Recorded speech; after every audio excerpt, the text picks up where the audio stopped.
Good evening and welcome to Have a Seat with Chris Hansen. How many times have you seen a crowdfunding campaign for somebody who's very ill, for somebody who is trying to bring an idea into the marketplace, for someone who needs new tires for their car? And it's not just on GoFundMe.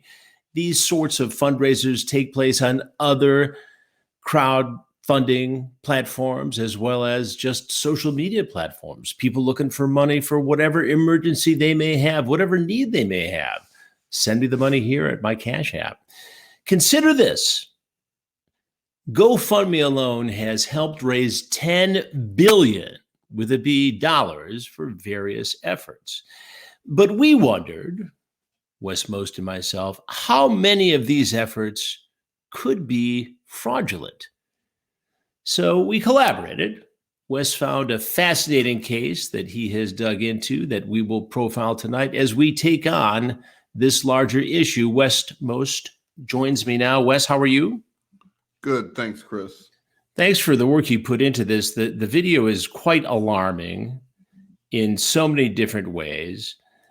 And again, this is not just a story about crowdfunding platforms.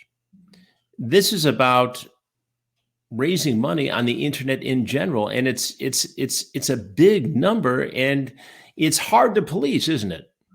It's so crazy that just going on Twitter at any given time, you could probably within 2 minutes find 30, 40 people who this is what they do for a living. Every day they're asking for what they call donations and making a lot of medical claims or claims of great need, and then they'll reach whatever amount they're asking for, and then the next day it starts all over again. Now they need something different, or there's some new wrench that's been thrown in. And it, to me, kind of reminds me of the Nigerian check scammers, how they start off small and then the amounts just get higher and higher as they play you on a, well, you already gave $5. Why not give 10? It also strikes me as the modern day version of panhandling.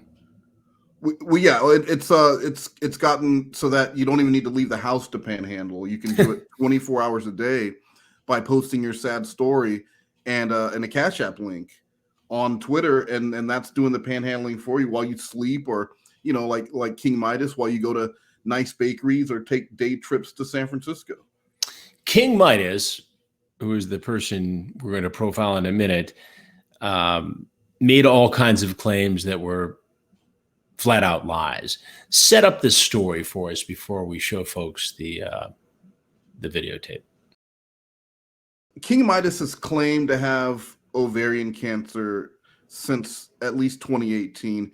He is a trans male who also claimed to be a military veteran, and not just a veteran, but was a combat medic for 3 years, and who saw just some horrible, terrible things that have caused him a great deal of suffering, PTSD, DID, a lot of claims. And it took all of 20, 30 minutes to figure out that none of it was true. And then once King Midas was caught, admitted to the false claims that he had been making for years, you'll see what he did with the money that was in that GoFundMe that people had donated under the guise that they were helping a very sick man who desperately needed their help. Okay, let's take a look.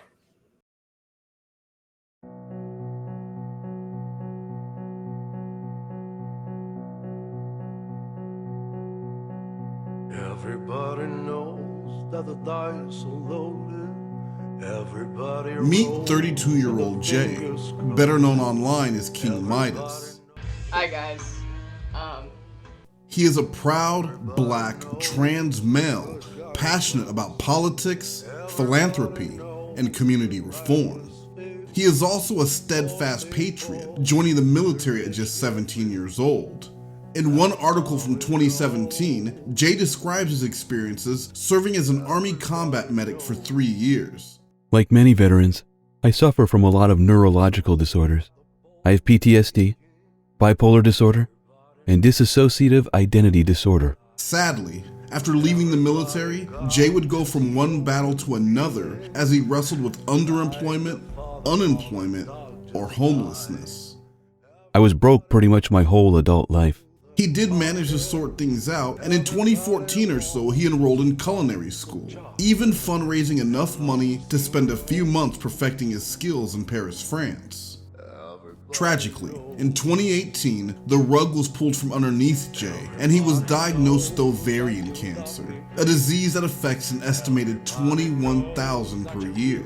After his diagnosis, Jay was dealt one blow after another as a chronic pain and a capitalist system hell-bent on keeping him down kept on coming. Crowdfunding and wealth redistribution within community is often how Black, trans people like myself make it in life. Jay needs your help, and he isn't afraid to ask for it, sometimes screaming to the masses that he should get what he deserves. And that's where Jay and I agree 100%. Because his entire story, the 3 years of dedicated military service and related PTSD, his stage 2 ovarian cancer that robbed him of so much, and his career as vice president for a national veterans organization are all lies. And with his own admissions of stolen valor and false medical claims, King Midas will finally get what he has been begging for all these years: attention. Because theft by deception is not just immoral. The accused ringleader in a GoFundMe scam involving a phony story about a homeless veteran has been sentenced to 5 years in prison. It's a felony. The 29-year-old faces up to 4 years in prison for duping more than $400,000 from And it could lead to serious jail time. Everybody knows.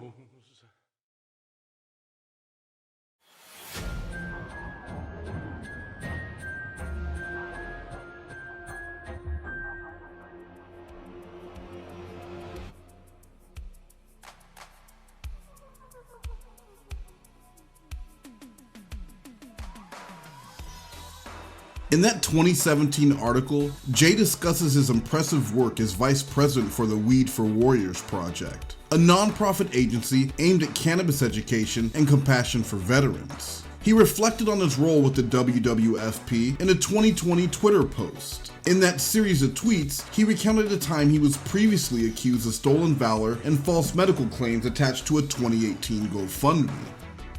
In his recollection, this led to him being shunned and losing accountability within the cannabis industry. It was a tragic story, and it was also 100% false. Jay was not a president with the WWFP. He was never employed there at all. Instead, he was a patient early on in the LA region. I spoke with the CEO.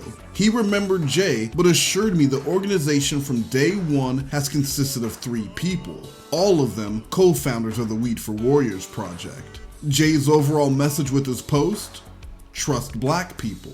Or at the very least, trust this Black person. Because why would Jay lie? Could it be that the stories he told in that article, including the DID and PTSD as a result of military service, were constructed to drive donations on a crowdfunding link to pay for top surgery? It certainly made him a more sympathetic character. Let's not forget though, that DID, or dissociative identity disorder, is formed during childhood and not while you're 17, supposedly serving in the military. And speaking of that, Jay says he joined at 17, which is true. He enlisted in the delayed entry program during his junior year of high school in 2006. That's not uncommon. He didn't graduate, however, until 2007, according to his LinkedIn and a yearbook found online. In this letter he gave me to prove his military service, Jay was voluntarily released from the delayed entry program in 2006 before he even graduated from high school. According to his own proof, he never served a single day, let alone 3 years. What does this have to do with cancer? Nothing. But it establishes that Jay has lied about details of his life to raise money for years. A few months after that article, Jay would fabricate an ovarian cancer diagnosis and spend the next few years using this claim to ask for money.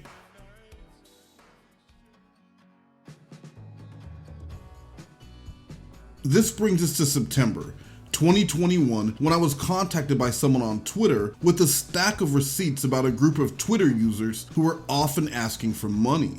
They span several communities, but share some commonalities like DID, PTSD, autism, a host of traumas, and contradictory medical claims they tend to overshare. Just to be clear, these people do not represent the DID or autism community, but they do represent a growing number of fakes and false claimers who are using the disorders for clout, content, cash, or all three. It takes a special kind of person to turn the news about a young mother's untimely death into a sneak preview for a future GoFundMe. King Midas is that special person.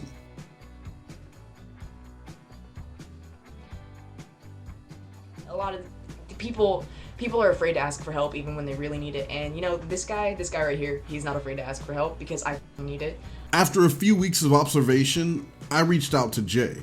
There was a GoFundMe launched on his behalf titled Save King Midas from Cancer, and Jay was tirelessly promoting the campaign, openly discussing his desperate need. I sent a DM on Friday, October 22nd, and let Jay know that we were working on a video about GoFundMe and we wanted to highlight him for the feature. Jay jumped at the chance to take part, and I threw an immediate curveball, asking for any previous GoFundMes he had started himself or was a beneficiary of. I knew he had done several campaigns with various stories, and one was asking for $50,000 just a few months earlier. He was also fundraising separately on his Facebook page, giving detailed information about oncologist visits and medication cost. Hey y'all, my crowdfund didn't meet its $1,200 goal. Only $240 was raised. Please consider directly redistributing wealth to my Cash App or Venmo. My request for supporting information didn't sit well with Jay, and he stopped responding. You would imagine after finding out his GoFundMe, medical diagnosis, and military service were in question once again, that Jay would have backed off and came clean to his audience. Exposed the lie before it was done by an outside source. Instead, he leaned in even harder on guilt trips and fundraising, encouraging people to spread his message of need far and wide. This was malicious, but before reaching out again, I made an anonymous token donation to the GoFundMe of $5. This would be important later, as I was now a stakeholder in the campaign. Eventually, Jay agreed to an interview when I let him know the project was moving forward with or without him. The next day, King backtracked. This GoFundMe was only intended to be shared within the community. I have no desire to go viral. In reality, he had seen my content and realized my channel is largely centered on exposing predators of all types. He posted about it on Twitter. I let Jay know if he had no interest in doing the video, that was fine, but I still wanted to see a list of those previous GoFundMe campaigns, proof of a cervical cancer diagnosis, and it was optional, but I wanted proof of military service in the form of a DD-214. As a veteran myself, it bothered me he was telling a story he didn't earn to fool donors. He offered to refund my donation if it meant proving his many claims, but it wasn't about that. If you are requesting donations for any claim involving illness, you must be able to prove you actually have that illness. That's not my rule, it's state and federal law. It would have taken seconds to pull up his MyChart and provide proof of an ovarian cancer diagnosis, and anyone who is regularly seeing oncologists and dealing with cancer treatments would 100% have access to their medical records. He replied with proof of military service. Rather, I should say he sent me proof of no military service and nothing more.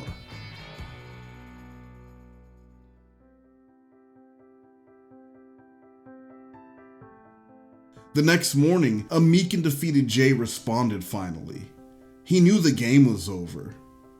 I lied. Did you lie about having cancer? Yes. We set a time for the interview, and Jay promised to tell the truth once and for all, and he thanked me. Thank you for allowing me the space to work through this safely. That promise and thank you were just another lie.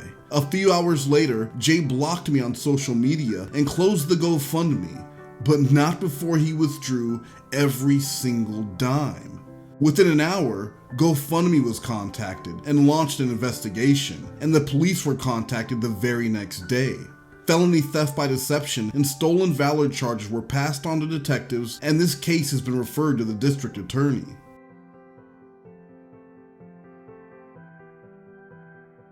I posted about King Midas on Twitter that night, letting people know that if they donated, they had been defrauded, and I provided proof. The response was outrage, but not at Jay. Within minutes of posting, I was doxxed by one of his followers, upset I was exposing him. Some of them are in the same boat, often with their hand out and a sad story asking for funds to make rent or to overcome some traumatic experience. Others were friends, followers, fans, and believers. Some blamed me for taking advantage of a vulnerable person, and one guy even called me a self-appointed bounty hunter because he clearly doesn't know what a bounty hunter is. King lied. I lied. And then took the money and ran after being outed, yet some still view him as a tragic victim instead of the calculated scammer he is. This is why people look the other way, because sometimes doing the right thing can have costly repercussions. Not long ago, a Twitter user with over 100,000 followers called out an associate of King Midas, Azriel Chaos, another friend of Jay who seems to make the majority of their money by asking for it on Twitter. Azriel also claims to have DID, and their postings are one traumatic event after another. When Savage Saya made a post warning the community that Azriel Chaos was constantly asking for money and couldn't even muster a simple thank you when they did get a donation, it caused an uproar. Saya's legitimate criticism of online begging culture was turned into her having a savior complex, being a transphobic racist, and only donating because she wanted thanks in return. Those were just enough buzzwords to get people's attention, and Saya was attacked. Jay was also compelled to add his 2 cents, reminding people that he is often too sick from his treatments to thank every donor. And just a reminder, he is lying. I lied. I lied. I lied. He will take your charity, he will beg for your money, but don't expect a thank you for supporting his treats from fancy bakeries or day trips to San Francisco.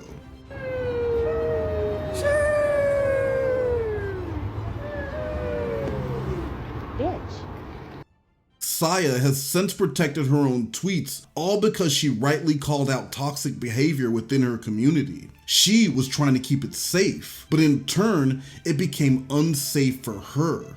Jay locked his own Twitter down after he was exposed and spent the next few days deleting tweets. But you can't delete years of lies, deceit, and contradictory stories about oncologist visits that didn't happen and diagnoses that don't exist. His friends are still contacting me today. People like Indigo Fatale, another close associate of King Midas, who is often short on funds but long on donation requests. They also heavily rely on their community to fund their lifestyle, yet had no problem when they found out their friend had been defrauding that same community they have cannibalized for years. Indigo wanted to know why I was messing with King's source of income. You know, fraud. Why did any of this matter to me? So I told him the story. I fell victim to a GoFundMe scammer in 2020, who I not only donated money to, but offered a temporary place to stay when she supposedly needed emergency surgery. She also purported to have DID, gastroparesis, EDS, and much, much more. What she had in reality was a long pattern of moving from place to place before getting kicked out and using an ever-growing list of ailments to raise money going back several years. When I asked her to leave my home because I suspected she had Munchausen's and didn't trust her, she tried to have me arrested for human trafficking. She was quickly proven wrong, but she did attempt to extort me, demanding cash in exchange for her not taking me to court, all because I was unwilling to continue being scammed. When I didn't pay, and after I exposed her, her entire grifting world collapsed on top of her. Remember, we're a pathological liar? Fucking screenshot that shit, use it in your next video, I don't care anymore. And she did take me to court. Twice. She has since tried illegal copyright striking my exposed videos about her, claiming they were 100% her content. So that's why I do this. Because people need to be warned about people like this, and not everyone will have a platform, knowledge, or resources to shield themselves. I'm a published model. And Jay is hardly the only one doing this. There are tons of these scammers operating on every social media platform at any time of day. Like this GoFundMe scam created by Breezy Anna Gage, raising money on a friend's behalf to keep a roof over her head due to multiple sclerosis. Only the friend was actually an ex-roommate, and she was completely clueless about the campaign, nor was she receiving any money.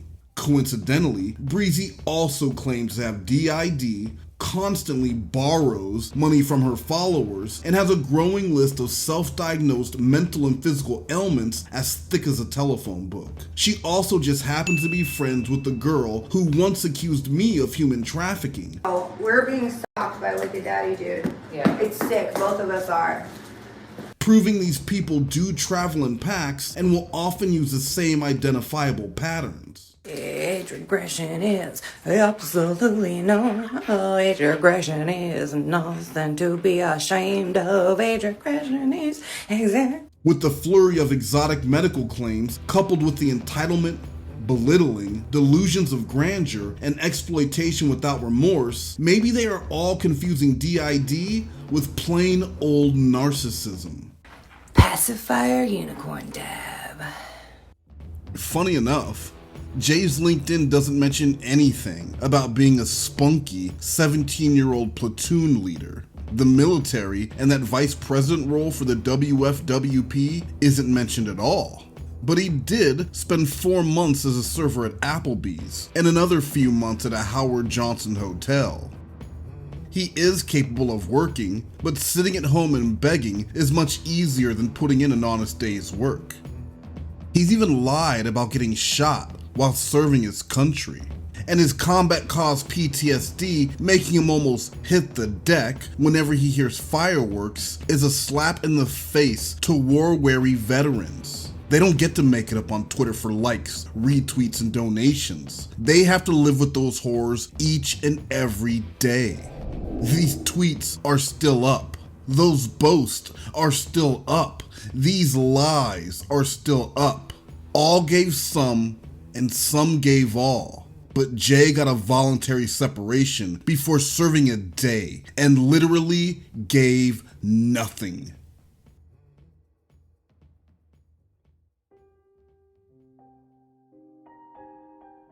Jay lied to a close friend in order to create a fundraiser and spread his lies. The reward for her good deed was time spent dealing with GoFundMe and the police, trying to prove she did not willingly take part in fraud. She has also had to deal with the emotional fallout when someone she trusted had been lying to her about a potentially life-threatening disease. There are countless victims. The people who donated because they themselves were affected by cancer or lost someone close. People who were emotionally invested and are now crushed at the betrayal. People who possibly sent more than they could afford to try and help Jay live. Some who will never help anyone again after being burned by this scammer. What about them? These people need to be called out before they move to a different community and do it all over again. Someone went to the trouble of documenting a dozen suspected GoFundMe grifters, and I have donated to each and every campaign. Because this job is far from over. I'm sure Jay would agree. He said as much in that article from 2017. Being called out is not a bad thing. It's a way to change. I'm not saying you are a horrible, evil person. I'm letting you know that you are doing something that is harmful. And now, you can educate yourself and change your behavior. I think this comment may have bothered me the most. Who cares? A black trans man did what they had to do to survive. Don't be salty, Casper. Jay wasn't surviving. He was thriving with a nice home, generous friends, and the audacity to ask for $4,000 to throw a lavish birthday party during COVID. Jay knows. He hasn't mentioned cancer once since he was exposed, but search his tweets, and it was literally constant before. Stop blaming race, stop blaming transness, stop blaming October Evans, who had nothing to do with this. The blame lies with Jay and anyone who is supporting this behavior. The way I see it, Indigo Fatale, Azrael Chaos, Tiny Cosmo, The Pale Horse, Ebony Gooden, and these other apologists shouldn't be asking why this matters to me. The real question should be, why doesn't it matter to them? One of the things that this world is losing these days is a real man's man, a man that goes out and does what he needs to do, regardless of whatever is in his way. So just remember that when you're looking in the mirror and thinking, who am I today? What kind of man do I want to be? Just be the man that you are, and be the man that makes you happy. And in conclusion to that, I'm going to...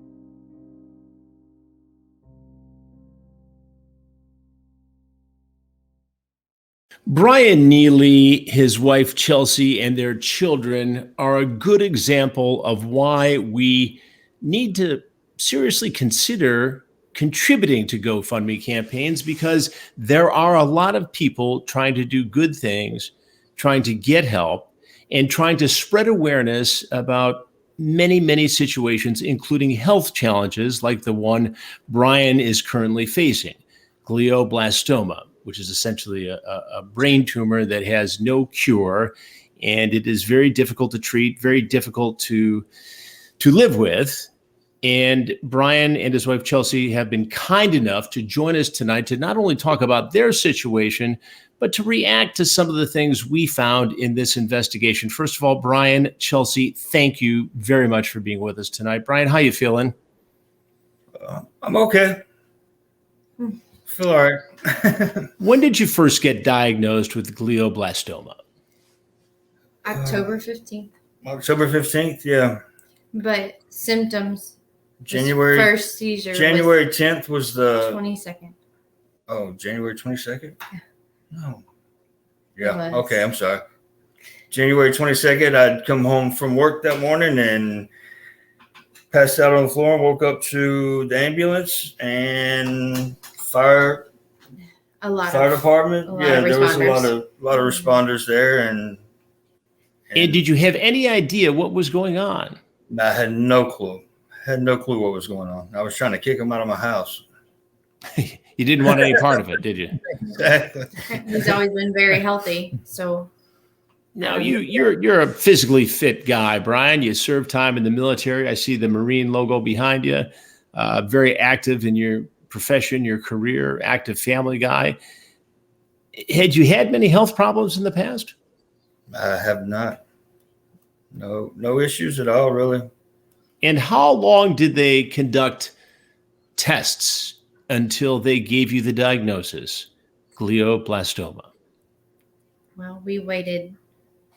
He waited 4.5 months to get into a neurologist. Because he doesn't even have a primary doctor. He'd never been sick. There wasn't never. And with the COVID issues, they weren't. Oh, I'm sure COVID made it a nightmare as well. They pushed surgery twice.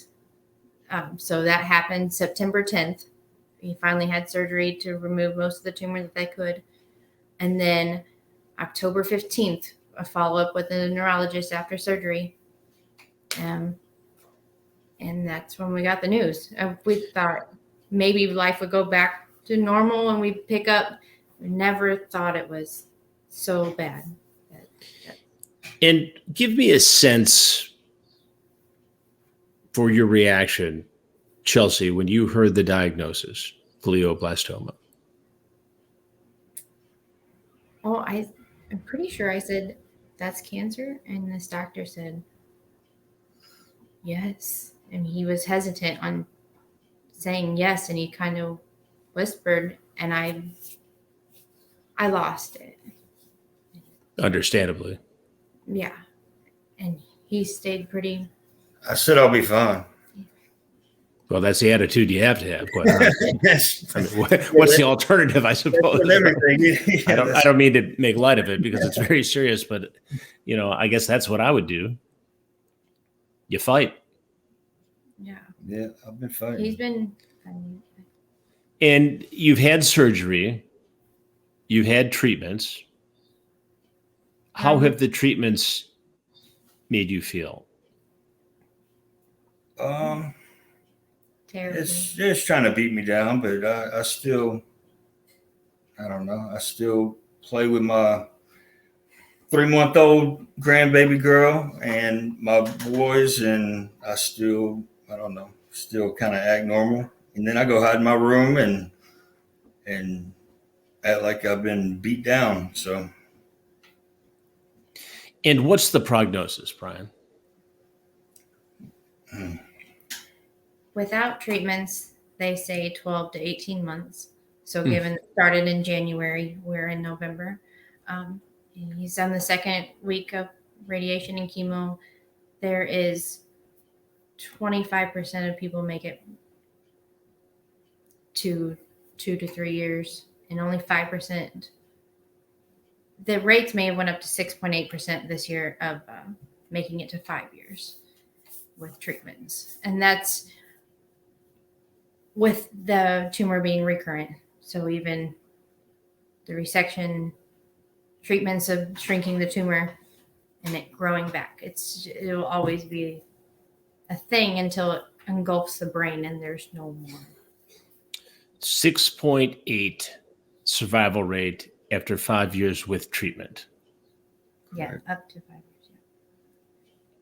Yeah. You have to pray for a miracle. My biggest problem is my short-term memory.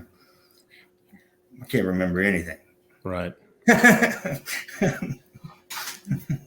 Well, there's multiple. I mean, where the frontal temporal lobe where his is at.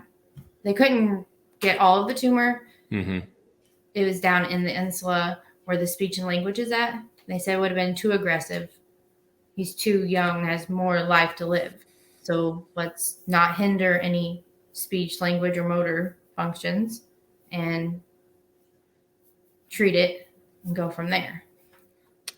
And how many children do you guys have? 3 boys and 2 girls. 3 boys and 2 girls. And what's the age range, Brian? Starting with the 3 boys is 23, 22, 18. 13. And then the girls are 13 and 11. And how have they been coping with this? Probably better than we are. Yeah, better than we are. I've talked them into, I don't know, coping, and that all I want to do is volunteer to help other people down the road. I mean, it may not be now, later, whatever, years from now, but I just want someone to get something good out of it. But yeah. He knows everyone's aware of what he wants when the time comes, and pretty open about it. They act like they're coping well, but I don't know how long. I know the long run. I know how they're gonna react. They worry every day. Yeah, you take it a day at a time. Absolutely. Now, Brian, you were not a big fan of the idea of doing a GoFundMe in the beginning.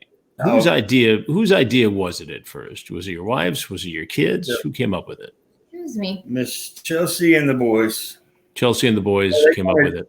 They kind of. Well, you're coming from someone who's the sole breadwinner of the family and who enjoys carrying the home and paying for things and letting, enjoys giving everyone what they have. Like he wants to do that. To almost losing everything we've had this year. And to no income. And there was no worries to a lot of worries. And I'm one person. The boys are older, starting their family and still raising young girls. And then every little bit helps, right? They actually started working their butts off. They haven't. That's But at the same shocking. time, yeah, they have to build their future also, Right. and keep us afloat now. It's struggling. I mean, And how helpful has the GoFundMe revenue been in terms of keeping your family afloat? well, it kept the electric on, and it has made the car payment to make sure he gets rides to treatments and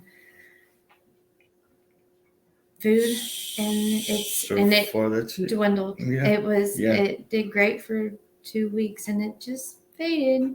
Like, I guess the news got out, and everyone knows he's sick now, and it just feels like it faded. But that's not the only goal for you, is it, Brian? Creating a revenue stream. You want to get awareness out there about this very debilitating, tragic, incurable disease. Absolutely. What do you want people to know?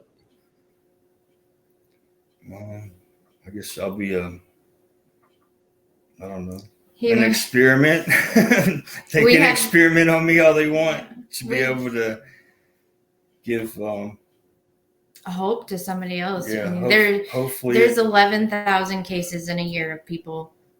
Usually it's middle-aged white men, but there are children that get this. And there are women. There's women. But usually it's middle-aged white men. And I just know how we feel, never have heard of this before, that there is, just to raise some awareness that the research continues and finds better ways to treat it, because we, as you know, have been doing an investigation. Myself and Westmost have been collaborating, exposing some of these GoFundMe campaigns that are fraudulent. In one case that we highlight, a fellow was pretending to be a military veteran, pretending to be ill with cancer, and raised a lot of money. And all of it was one big lie. As somebody who is a military veteran, who's served this country, who has raised a family, who has worked his tail off his entire life, who really has an incurable disease, how does that make you feel, Brian?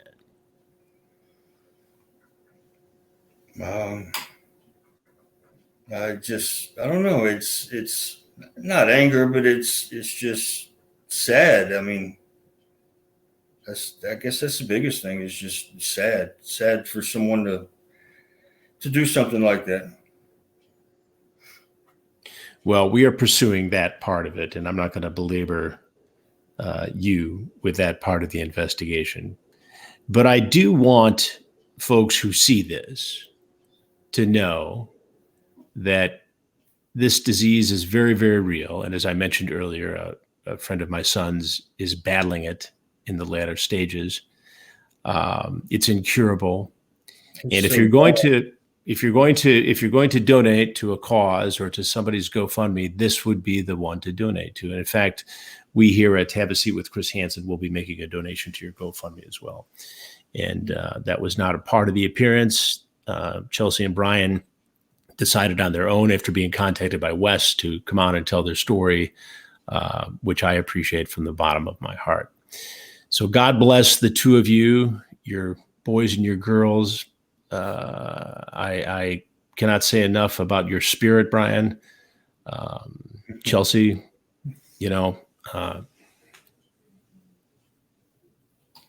just hang in there. Thank you so much.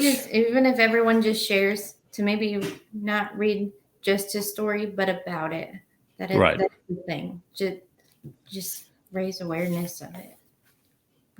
And to get me to be a volunteer to do whatever, any kind of volunteer for whatever, anything to be we looked in some a guinea pig, I guess. I don't know how else you would word it, but just to help out. Well, I'll tell you what, I'll touch base with the folks I know who've been dealing with this, and I'll get back to you offline with anything that I come up with that you may or may not have. But thank you for being with me tonight.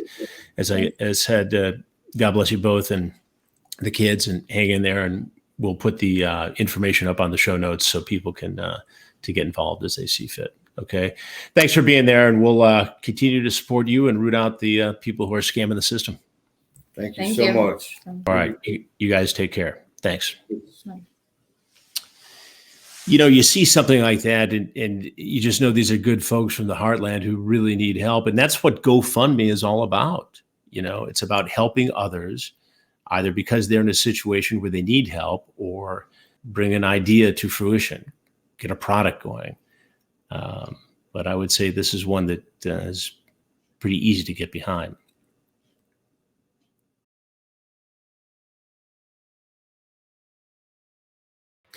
RAEES MOHAMED is an Arizona lawyer who specials in internet law, and he has been with us before on this show, as you know, an honored guest. He is with us again tonight to talk about these GoFundMe situations. RAEES, thanks for being with us. Thanks for having me, Chris. We've got a situation here where Wes Most and I expose a guy who claims to, number one, be a military veteran, two, to have cancer, and a whole bunch of other things that aren't true. And he's out there raising thousands and thousands of dollars. Where does the list start of potential criminal liability here? Well, that'd be a very long list. I mean, most states have, I mean, this could even be a federal crime, by the way, if it crosses state lines, which on GoFundMe, certainly it can. Well, it's internet, right? It's got to be a federal violation, so, right? 100%. So certainly there's state and federal crimes being committed. The number one being fraud. I mean, this is theft by deception. The statutes that are applicable are pretty clear that when you intentionally, knowingly induce somebody into a financial transaction, knowing that the premise of that is false, that's fraud. And what are the penalties for something like this? I mean, I honestly think that there's this attitude amongst some people who raise money this way that I can go on GoFundMe and do whatever I want. I need new tires. Fine. If you're saying you need new tires and that's what you use the money for, that's fine if people want to donate. But these big, tall stories, you know, that are clearly, as we proved in this case, false. I mean, that's not only morally reprehensible, that's just criminal. And people are getting away with this because they have this attitude, well, I didn't force people to give me the money. They gave it on their own volition. Yeah, and that's where the fundraiser who does so on a false pretense is absolutely wrong. You know, fraud has been a crime in the United States of America for a very long time, and it's unequivocally a crime. You know, you don't get to lie, pretend to be somebody, collect a bunch of money and say, thank you very much, you gave it to me voluntarily. And the reality is that if you give money to something like this and you did it without knowing the facts, then it's not actually voluntary, right? You were swindled. And when you swindle somebody, I mean, the implication really depends on the dollar amounts, right? The dollar amounts and if it's interstate, but we're talking prison time.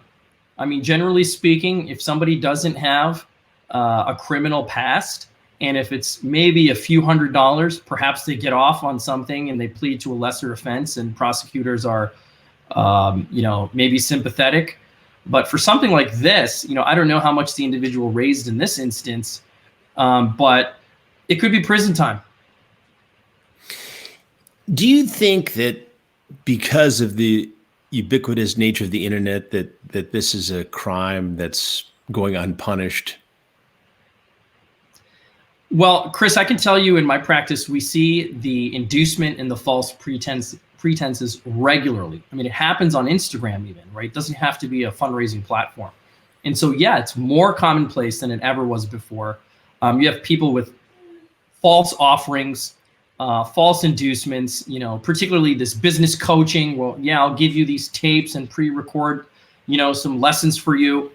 And while that's not the same level of fraud as this person, who was straight up lying, there is culpability, and we're seeing it on every platform. Instagram, TikTok, Facebook is almost, you don't see it as much now because of the other platforms being viral.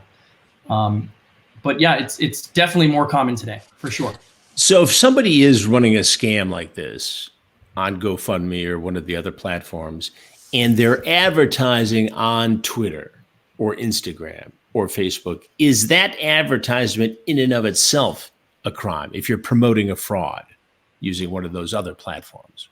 It is 100% a crime to advertise or promote something that is fraudulent. For one, on the civil side, we see it with civil with criminal potential criminal implications. The Federal Trade Commission is cracking down on people like this all the time on Instagram, where there's some sort of offering, some sort of pay me money and I'll give you XYZ product or service, and it is a fraud. And the Federal Trade Commission, the FTC Act Section 5 specifically prohibits deceptive practices, and they'll go after people. And the DOJ is heavily involved in prosecuting those crimes. So. And what about the crowdfunding sites, like in this case, GoFundMe? Is there a responsibility on GoFundMe's part to make sure that these are all legitimate? It would seem a very difficult task. Yeah, Chris, it's hard because, we've talked about before on the show that platforms tend to get a free pass when it comes to content on their platform, right? And Section 230 of the Communications Decency Act creating sort of this immunity. I think the terms of service for every platform make clear that the users should not engage in deception. The users should not engage in fraud. And they really kind of warn those who participate in these things that, hey, report a fraud. You can actually scroll down and click report. And so they allow people, the opportunity to crowdsource reporting, if you will.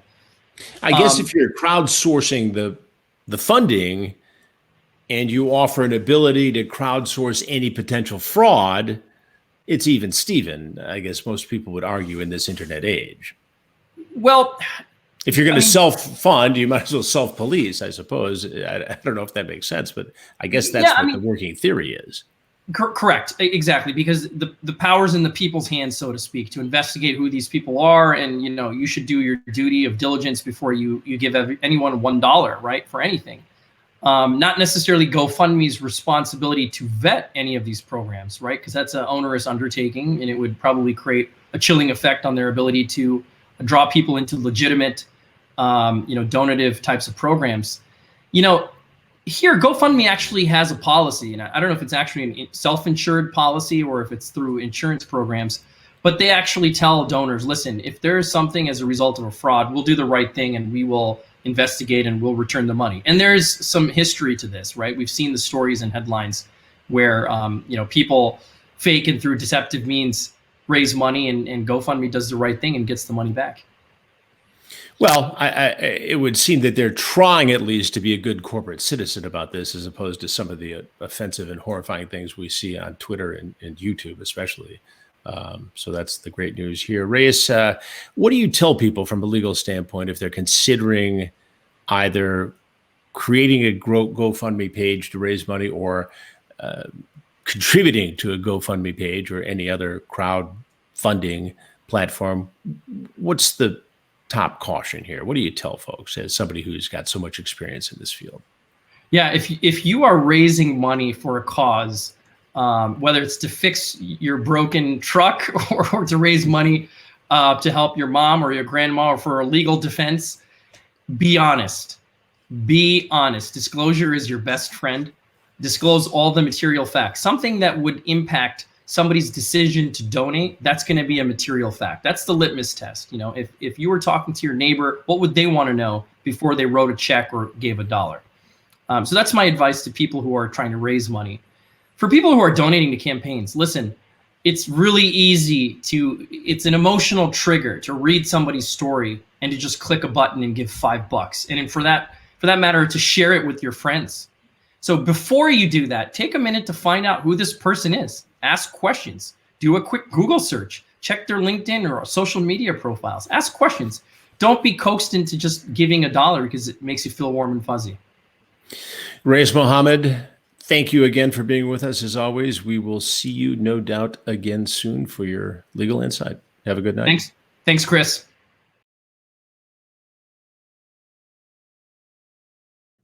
Wes, what strikes me is the sheer volume of money being collected cross-platform here.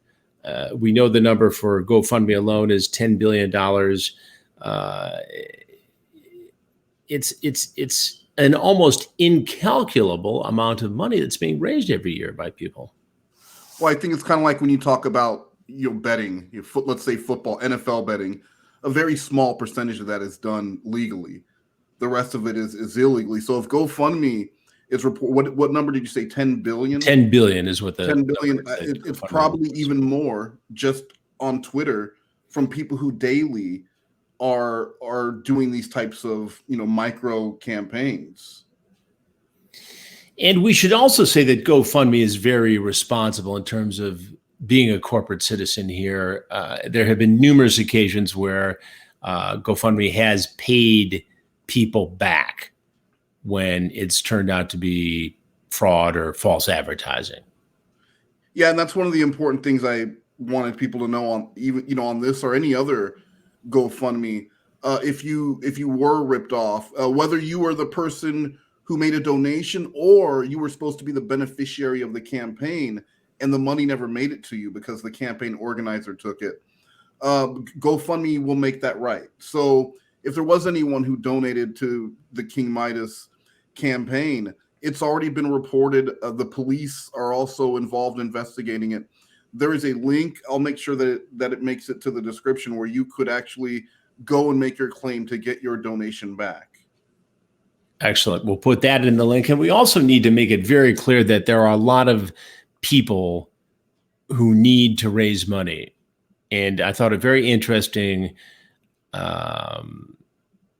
what Brian Neely said was that he really wasn't keen on this whole idea, but if it helps his family, he knows he's got a finite time to live, 1 to 3 years, 5 years tops. And if he can create awareness, then he's all for it. And we should be all for people like Brian, Chelsea and their family and others like them. So we're not discouraging anybody from giving money to these worthwhile causes. In fact, we here at Have a Seat with Chris Hansen are going to definitely contribute to Brian and Chelsea's GoFundMe.